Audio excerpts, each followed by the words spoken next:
Hey, Daryl here. This is my daily devotional.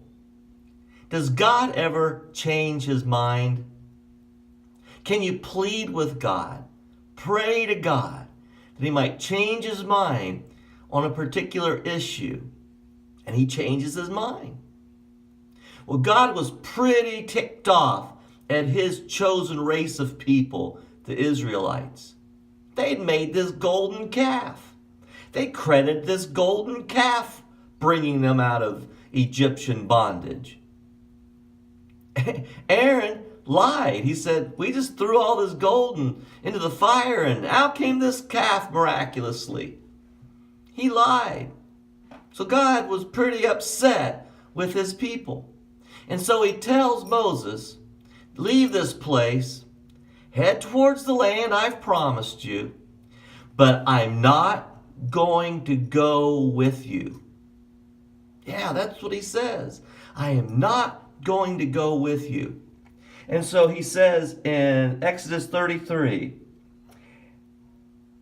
at verse 2, I will send an angel before you and drive out the Canaanites and the Amorites and the Hittites and the Perizzites and the Hivites and the Jebusites.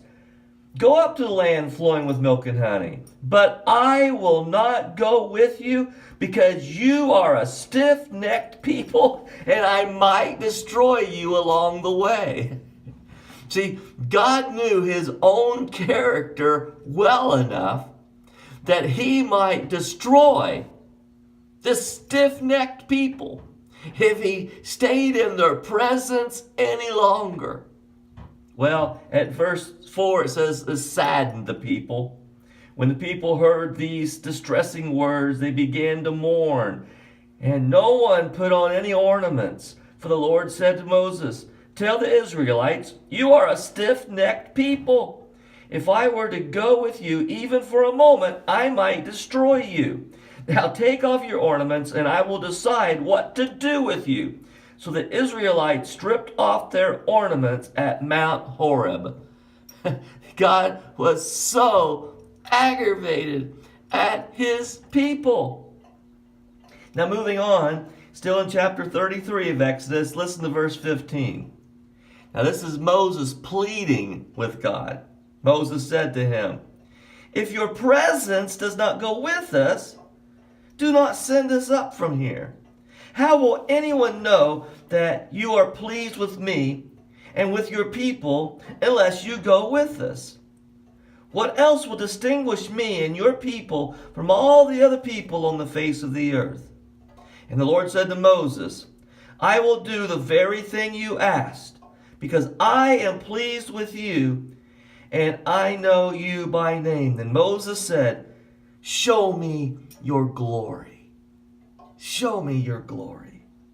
And the Lord set up this situation where he put Moses in a cleft in a rock. And God said to Moses, you can't see my face, but I'll protect you with my hand. And as I pass by, you'll see the back of me.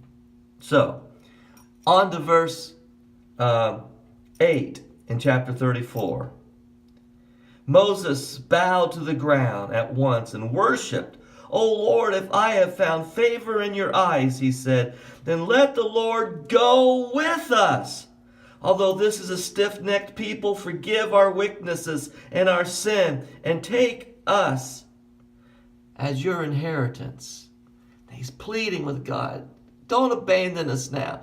We need you to go with us. You are what separates us from the rest of the world. You are what distinguishes us from the other people. And the Lord says at verse 11, obey what I command you today, and I will drive out before you the Amorites, the Canaanites, the Hittites, the Perizzites, Hivites, and Jebusites.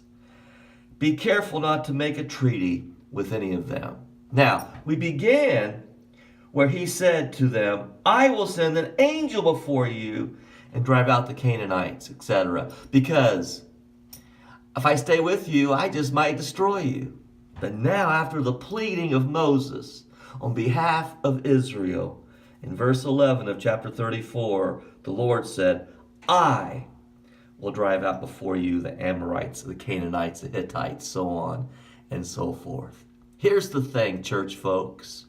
We are God's chosen people, just as Israel is God's chosen people. And just as Israel was God's chosen people, they were often stiff-necked and rebellious and didn't obey God. And God threatened to remove his presence from them. Oh, listen to me, church. Sometimes the church is stiff-necked, just as Israel was. And sometimes I sense God's presence may be on the verge of leaving his people, the church. May we plead as Moses did. Plead for forgiveness, that we are stiff-necked, that he would go before us and protect us from his enemies. God bless you. Good day.